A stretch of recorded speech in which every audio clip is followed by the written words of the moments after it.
Janji perusahaan tambang batubara PT MAM atau Mitra Abadi Mahakam direalisasikan. Dampak tanah longsor yang sempat heboh karena menutup akses jalan umum masyarakat Desa Manunggal Jaya Tenggarong Seberang Kabupaten Kutai Kartanegara sudah rampung diselesaikan. Bahkan perusahaan memenuhi keinginan warga agar akses jalan dialihkan dan dicor beton. Pekerjaan cor semenisasi jalan sepanjang 75 meter dengan lebar 4 meter dan tebal semen 20 cm dirampungkan Kamis 17 Mei lalu. Unsur kepala desa dan badan perwakilan desa turun bersama-sama pihak perusahaan melihat langsung pekerjaan akhir cor jalan masyarakat di RT 15 Jalan Batuan Desa Manunggal Jaya. Melalui kesepakatan antara warga, pemerintah desa, dan perusahaan disepakati jalan yang terkena longsor dialihkan dengan jalan lain. Pihak perusahaan juga setuju membantu mengeraskan dan mencor jalan baru itu karena lebih bermanfaat untuk akses masyarakat. Jadi pengecoran yang kita lakukan ini adalah pengganti dari fasum yang terkena longsoran di desa Manunggal Jaya di RT 16. RT 16. Nah itu sekitar kurang lebih 33 meter. Karena permintaan dari Pak Sekdes dan masyarakat termasuk BPD lewat masyarakat melalui BPD, akhirnya permintaan 75 meter dipindahkan juga, supaya maksudnya ini dipindahkan supaya jalan ini yang lebih bermanfaat, yang langsung terasa ininya kegunaannya gitu. Peristiwa tanah longsor terjadi 1 April 2021 akibat dari longsoran di kawasan tambang PT Bukit Baiduri Energi membuat jalan dan kebun seorang warga rusak. PT Mitra Abadi Mahakam adalah kontraktor yang mengerjakan tambang di areal itu. Alhamdulillah dengan tanah fasum yang ada di RT 16 berkat kerjasama kita bersama antara PT MAM dengan pihak desa dan tokoh masyarakat, kita sepakat untuk mengalihkan ke RT 15 yaitu Jalan Batuan ini akan lebih bermanfaat karena di sini penduduknya juga padat. Kemudian dari PT MAM juga semoga dengan pengalihan semakin berkah, pekerjaannya selamat semua, kedepannya semakin membaik antara hubungan masyarakat dengan pihak MAM. Yang jelas kami kepada Desa Manunggal Jaya mengucapkan beribu-ribu terima kasih atas kerjasamanya dan telah dikerjakan seperti ini. Alhamdulillah kami atas nama BPD dan masyarakat Desa Manunggal Jaya memang mengharapkan hal seperti ini karena ada nilai tambah, ada nilai lebih. Kenapa kita tempatkan di sini? Karena di sini fasilitas umum yang sering dilalui oleh orang banyak. Memang volume atau panjang yang dampak dari tambang PT MAM kemarin itu di RT 16 itu 33 meter. Tapi alhamdulillah beliau ini bisa menyanggupi sampai 70-an meter. Ini memang sekitar 80 meter, tapi lebihnya nanti sisanya itu kita alihkan juga di jurusan ini juga di ujung sana itu kan, masih di RT 15. Kami sangat bersyukur sekali kepada PT MAM yang peduli terhadap masyarakat kami, walaupun ada dampak yang terkena dampak di perusahaan PT MAM itu Pak, tetapi alhamdulillah dampak yang sangat kami rasakan adalah pengalihan fasum ini. Tim Kaltim TV Hardin melaporkan. Rencana groundbreaking kawasan ibu kota negara terus bergulir. Pemerintah Kabupaten Penajam Pasir Utara mendapat sinyal dari pemerintah pusat. Kegiatan itu kemungkinan dilaksanakan bulan Agustus 2021 atau bertepatan 2 tahun sejak pemerintah mengumumkan rencana pemindahan ibu kota dari Jakarta ke Kaltim. Asisten 2 Sekretariat Daerah Kabupaten Penajam Pasir Utara, Ahmad Usman, mengakui pembicaraan mengenai groundbreaking atau peletakan batu pertama pembangunan ibu kota negara sudah santer dibicarakan. Namun, pihaknya hanya menunggu kapan pemerintah pusat menjadwalkannya. Pimpinan kita di Jakarta tentu saja beberapa kementerian sudah melakukan kunjungan berkali-kali. Ya, Ibu Siti Nurbaya, LHK, DPD, kemudian Bappenas sendiri sudah beberapa. Bukan lagi sekali, lebih dari sekali dalam polisi termasuk Ramadan kemarin. Nah, dari sisi itu kita optimis. Bahkan informasinya, spesifiknya perkiraan. Jadi ada prasyarat yang disampaikan oleh Pak Bappenas. Warga Indonesia harus sudah disuntik atau divaksin sekitar 71 juta. Itu targetnya bulan September. Beliau mau narik hingga bulan Juli. Nah, artinya interaksi apabila pekerja-pekerja itu tidak ada lagi varian baru tentang COVID sebagai prasyarat utamanya. Dan bocoran-bocoran dengar-dengar sih, ya informasinya ya mudah-mudahan benar ya, Agustus itu diusahakan, diniatkan, diikhtiarkan untuk dilakukan groundbreaking sebagai tanda bulannya pembangunan ibu kota negara. Diakui pula saat ini sudah semakin sering pejabat tinggi dari pemerintahan pusat mengunjungi Penajam Pasir Utara.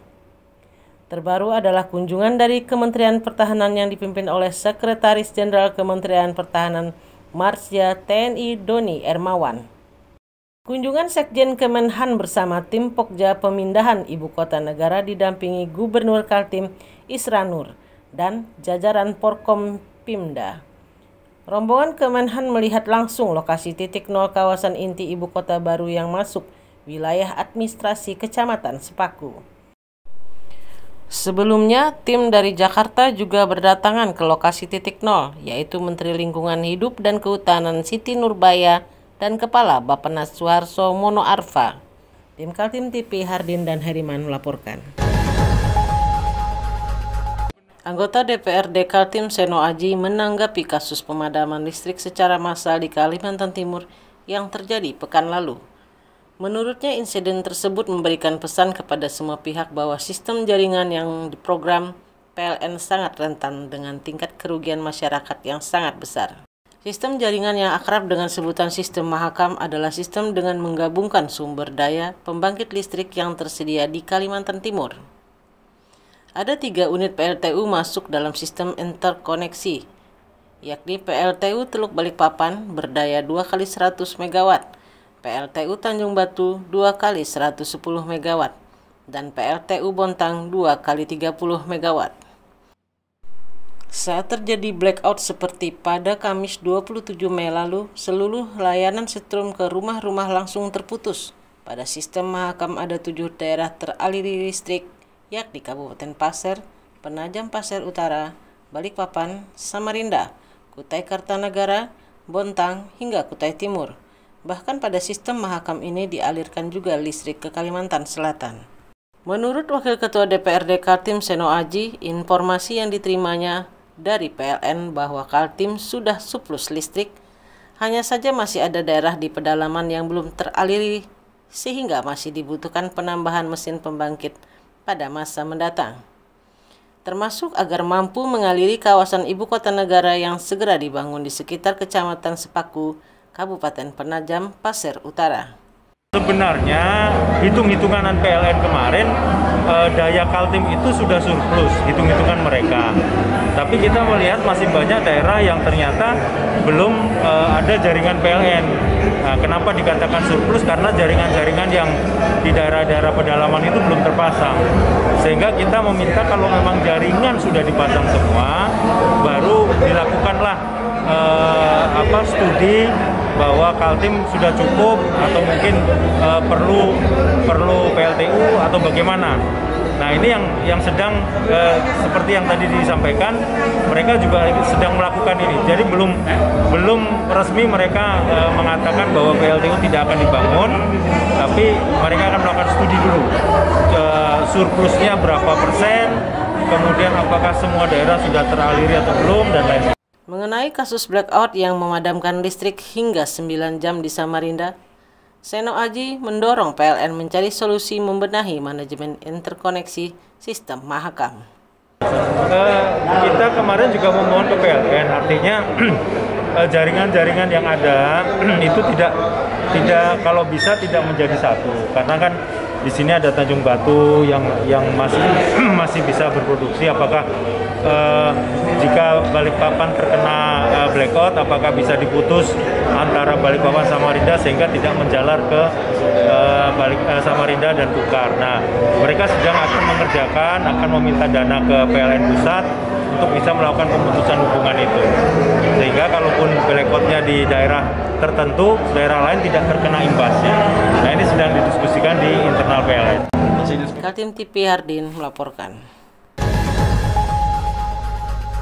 Beginilah suasana pelantikan Badan Pengurus Wilayah Kerukunan Keluarga Sulawesi Selatan yang disingkat BPW KKSS Kalimantan Timur. Meski terhalang adanya COVID-19 yang memaksa pembatasan jumlah tamu yang hadir, namun acara tetap berlangsung meriah. Organisasi massa KKSS merupakan salah satu paguyuban besar di Kalimantan Timur. Anggotanya banyak yang meniti karir di Kalimantan Timur dan menjadi kepala daerah. Sebut saja Wali Kota Samarinda Andi Harun, Wali Kota Balikpapan Rahmat Masud, Bupati Penajam Pasir Utara Abdul Gapur Masud, dan Wali Kota Bontang Basri Rase.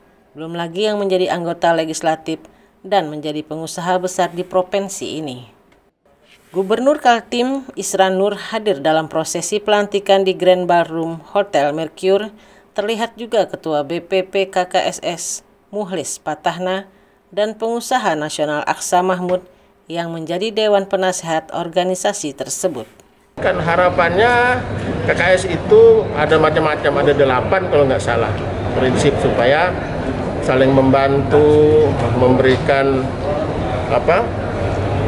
advokasi dan mengembangkan pendidikan dan peningkatan sumber daya manusia anggotanya di perantauan termasuk di kepengurusan dan anggota yang ada di Kalimantan Timur. Kira-kira itu harapannya. Okay? Ketua Panitia Pelaksana Pelantikan Jawad Sirajuddin memastikan dengan pelantikan yang dilakukan Ketua Pengurus Pusat KKSS, maka pengurus BPW KKSS Kaltim dinahodai Alimuddin resmi. Sebelumnya ada muncul dualisme kepengurusan, namun setelah adanya pelantikan itu, Jawad Sirajuddin memastikan tidak ada lagi kepengurusan lain. Sekadar informasi saudara-saudara media bahwa kepengurusan ini adalah betul-betul punya legitimasi. Kenapa? Karena dilakukan pelantikan atau pengukuhan dari BPP KKSS. Kalau terdahulu atau yang sebelum beliau ini itu tidak ada semacam pelantikan seperti ini. Ini satu kemajuan bagi pengurus Pak dan terpilih Pak Haji Alimuddin Latif. Tidak ada lagi dualisme, Pak? Insya Allah tidak ada. Ya Pak, pastinya begitu.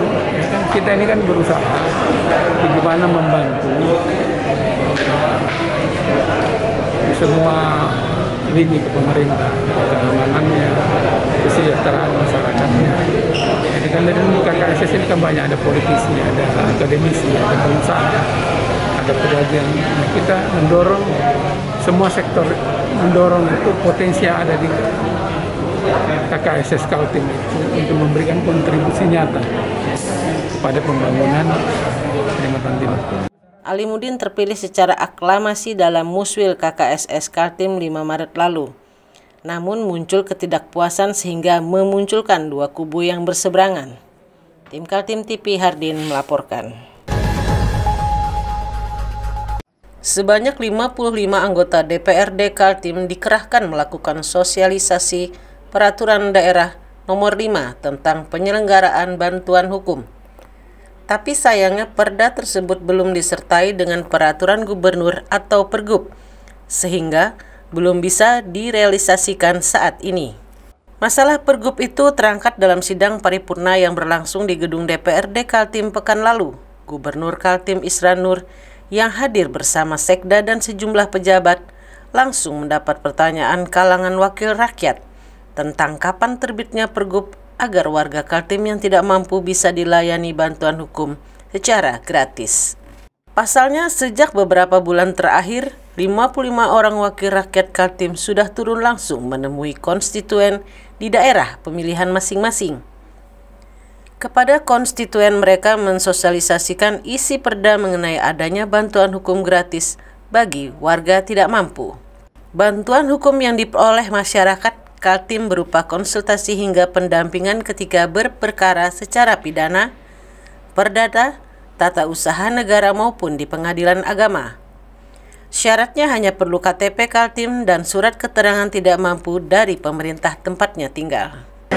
Nah, contoh perda bantuan hukum. Nah, itu kan harus ada pergubnya. Ketika pergub sudah ada, baru kita bisa tindak lanjuti. Nah, kalau bantuan hukum ini kan dari pemerintah pusat, itu ada undang-undangnya. Nah, kemudian para lawyer, lembaga bantuan hukum itu mendapatkan pembiayaan dari pemerintah pusat. Nah, kita juga ditugaskan oleh pemerintah pusat untuk membantu terkait dengan pembiayaan tersebut. Nah, makanya muncullah perda bantuan hukum. Nah, perda bantuan hukum ini tidak bisa jalan karena tidak ada pergubnya. Nah, itu yang perlu dijelaskan kembali tadi. Nah, tadi agak dispute, salah paham kan? Nah, kemudian Pak Gub tadi menjelaskan terkait dengan kayak perda penggunaan jalan, ya kan? Nah, itu ya memang harus kita tindak tegas karena ada perdanya. Ya, artinya kita koordinasi dengan penegak aparat hukum untuk menindak gitu. Ya kan? Jadi kita juga tidak boleh lepas tangan. Selain perda tentang bantuan hukum yang belum punya pergub, perda lain yang mendesak memerlukan pergub adalah soal pemanfaatan jalan umum oleh kendaraan perusahaan tambang. Tim Kaltim TV Hardin melaporkan. Pemerintah Provinsi Kalimantan Timur meraih opini WTP atau wajar tanpa pengecualian ke-8 kalinya. Penilaian itu diberikan oleh Badan Pemeriksa Keuangan berdasarkan laporan hasil pemeriksaan yang dilakukan instansi itu untuk laporan keuangan tahun anggaran 2020. Anggota 6 BPK RI Profesor Hari Azhar datang menyerahkan opini WTP kepada Gubernur Kaltim Isran Nur dan Ketua DPRD Kaltim Makmur HAPK. Penyerahan penghargaan berlangsung pada rapat paripurna ke-14 DPRD Kaltim di Gedung D, lantai 6 DPRD Kaltim, Senin 31 Mei lalu. Menurut Profesor Hari Azhar, Kaltim menjadi salah satu provinsi terbaik di Indonesia. Hal itu terlihat dari indikator kemakmuran seperti tingkat kemiskinan, pengangguran, Gini rasio, dan 4 indikator lain. Walaupun kondisi pandemi tingkat kemiskinan dan pengangguran ada kenaikan, tetapi IPM atau Indeks Pembangunan Manusia Kaltim masih di peringkat 3 nasional. Ini WTP yang kita berikan yang ke-8 kalinya. Saya kira ini salah satu pemerintah provinsi yang salah satu yang terbaik di Indonesia, saya lihat.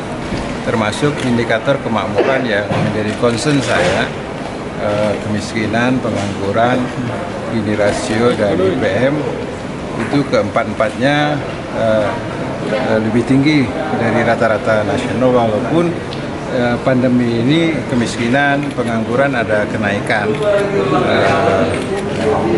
Itu belum sesuai dengan anggaran ya.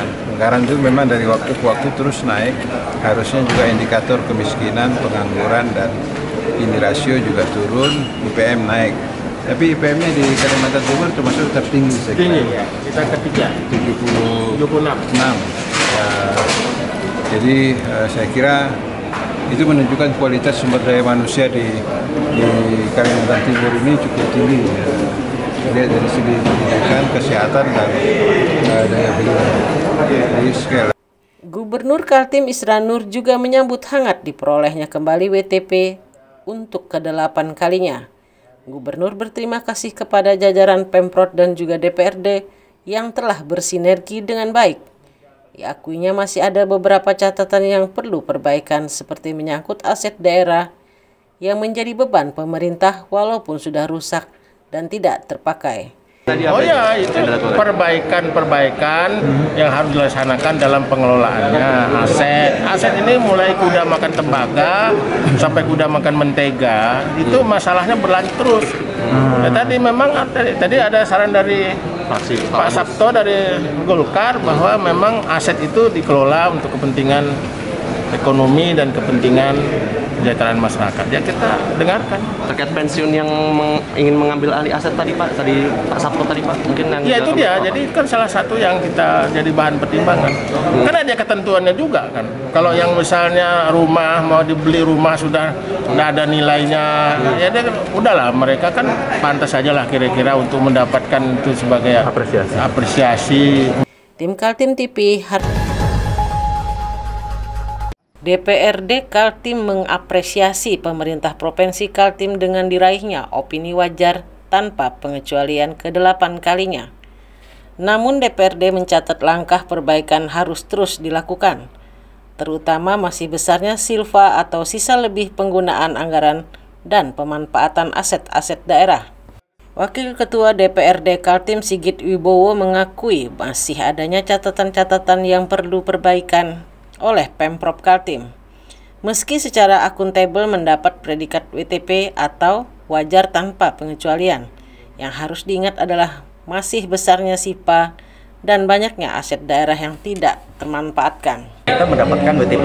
Nah, yang pertama saya mengucap syukur gitu kan atas raihan tersebut. Nah, tetapi tentu saja tidak bisa kita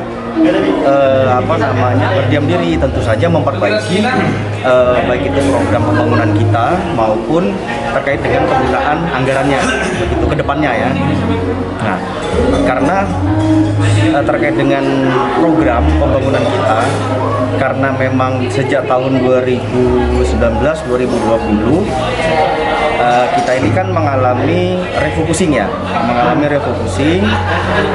terkait dengan penanganan COVID-19. Nah, tentu saja